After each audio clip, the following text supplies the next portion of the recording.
जनतेची बाजू मांडणारे हक्काचं न्यूज चॅनल।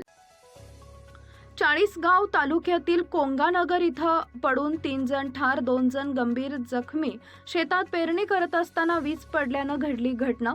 लखन दिलीप पवार वय वर्ष 14 राहणार कोंगानगर, दशरथ उदल पवार वय वर्ष 24 राहणार कोंगानगर आणि समाधान प्रकाश राठोड वय वर्ष 9 राहणार जेहूर तालुका कन्नड जिल्हा छत्रपती संभाजीनगर हे 3 जण ठार, तर दिलीप उदल पवार वय वर्ष 35 व उदल गणपत पवार हे दोघे गंभीर जखमी।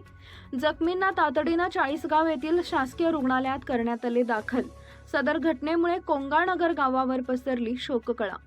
चाळीसगाव तालुक्यातील कोंगानगर शिवारात वीज पडून 3 जण ठार झाले असून 2 जण गंभीर जखमी झालेत। लखन दिलीप पवार, दशरथ उदल पवार व समाधान प्रकाश राठोड असं मृतांची नावं असून दिलीप उदल पवार व उदल गणपत पवार हे दोघे जण गंभीर जखमी झालेत। दरम्यान जखमींना तातडीनं चाळीसगाव शासकीय रुग्णालयात दाखल करण्यात आलंय। घटनेची माहिती मिळताच आमदार मंगेश चव्हाण यांच्यासह प्रशासकीय अधिकारी शासकीय रुग्णालयात दाखल झाले असून या घटनेमुळे चाळीसगाव तालुक्यात मोठी खळबळ उडाली आहे। अशाच ताज्या बातम्या पाहण्यासाठी सह्याद्री न्यूजला लाईक करा, सबस्क्राईब करा आणि बेल आयकॉन प्रेस करा। धन्यवाद।